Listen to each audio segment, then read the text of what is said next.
आप सभी को नमस्कार। और आज ग्राम भ्रमण का एक दिन, और ग्राम भ्रमण करते करते हम आ चुके हैं लोलमुंडी धारकोट के पास में। और यहाँ पे मैं आपको एक मकान दिखाऊंगा। शायद जगदम्बा चमोला जी की जो कविता है कि जुच्छा एक सब उंद जया छा, एक सूख्या मुंगरे और ट्रया छा, योमा भी कुछ उंद चलिन, कुछ अब जानो तैयार हो छा। उसकी आपको झलकियाँ दिखेंगी। झलकियाँ क्यों बोल रहा हूँ कि आप खुद ही देख लीजिए। ये हैं पुराने ज़माने के पठाल वाले मकान। और मैं आपको बता दूँ तो जिस टाइम पे इस मकान में कोई रहता रहा होगा, उस टाइम पे उसके पास कितना बड़ा मकान था। और आपको सिर्फ क्या दिख रहा है? फ्रंट दिख रहा है। उसी के बगल में एक और मकान, उसी के बगल में एक और मकान। और सारे के सारे कैसे हैं? टूट चुके हैं। एक मकान नीचे भी है। अब इसको कहते हैं हमारा गुठियार, जिसपे हमारा जितने भी पशु होते थे उनको बांधा जाता था। और ये वाला जो पर्टिकुलर एरिया है, देखिए यहाँ पुराने ज़माने का झंडा भी लगा है, ताला।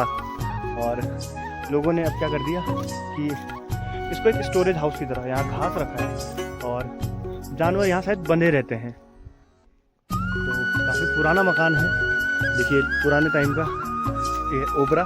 और इसके दो सेक्शन हैं, ग्राउंड फ्लोर और फर्स्ट फ्लोर। ग्राउंड फ्लोर को कहते हैं ओबरा, जहाँ अंदर क्या जानवर रखे जाते थे, घास रखा जाता था, लकड़ियाँ रखी जाती थी। और फर्स्ट फ्लोर जिसको हम क्या कहते थे? बॉन्ड। इस बॉन्ड में क्या है? इस बॉन्ड में जाने के लिए आपके पास सीढ़ियाँ हैं। सामने पे आपका छज्जा होता है, और इस छज्जे की और सीढ़ी के बीच की गैप आप देख सकते हैं कि कितना टाइम हो चुका है इस मकान की जर्जर स्थिति को। अगर मैं अंदर ले जाऊँ तो अंदर अगर आप देखेंगे तो ये इतना बड़ा घर है, और पीछे भी इसके कमरे हैं। देखिए तो ये क्या है?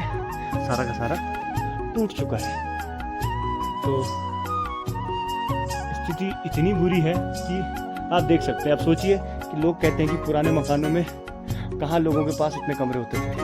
आपके पास सबसे पहले क्या दिख रहा है? आपको बरामदा दिख रहा है। बरामदे के ही पास में आपको क्या दिख रही है? ये आपकी चूल्हे की भट्टी बनी है। वहाँ साइड में आपकी अलमारी है, ठीक। और ये आपके खादरे बने हैं जिसको हम सामान रखने के लिए यूज़ करते थे। और ये पूरा का पूरा आपके पास क्या है? एक ड्राइंग रूम स्पेस है। उसके बगल में एक कमरा है, और पीछे की तरफ दो कमरे, एक कमरा ये है, एक कमरा ये है। और नीचे की तरफ इसमें क्या है?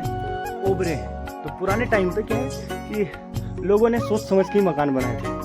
तो और ये हमारे प्यारे प्यारे दो दरवाजे। और लगता है ज़्यादा देर अंदर रहूँगा तो मकान गिर न जाए। तो लोगों ने क्या किया कि पलायन के चक्कर में अपने पुश्तैनी मकान तो छोड़ दिए। अब पुश्तैनी मकान छोड़ दिए तो भाई रहे कहाँ?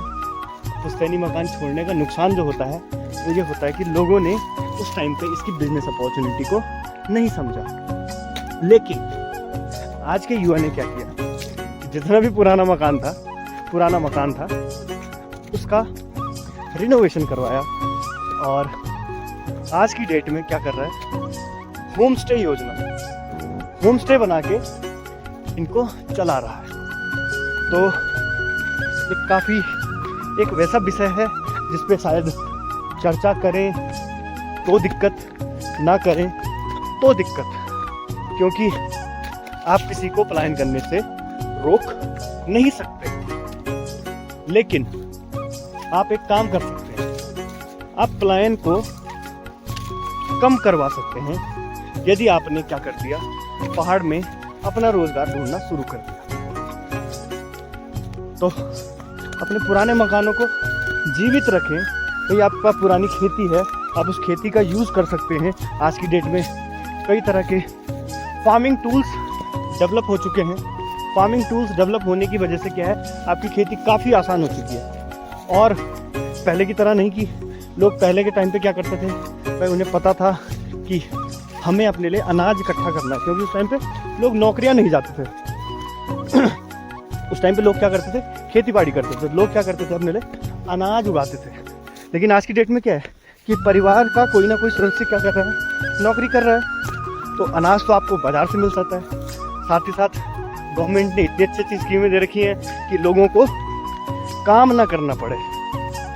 राशन बंटवाई जा रही है तो लोग काम नहीं कर रहे हैं, और काम नहीं कर रहे हैं तो क्या हो रहा है, काम नहीं करने से लोगों के पास खेती करने की जज्बा ही नहीं रह रहा है। अब खेती करने का जज्बा नहीं है, सरकार राशन मुफ्त में बांट रही है, तो इससे अच्छी बात क्या हो सकती है। तो मेरा सजेशन यही है कि अपने घर आइए, अपने घर आके अपनी जो खेती बाड़ी है जो है इसको वापस से सुधारिए, ताकि क्या कर सकें, अपना एक रोजगार का साधन आपके पास उपलब्ध रहे और साथ ही साथ आप क्या कर पाए, अच्छी तरीके से खेती कर पाए। धन्यवाद।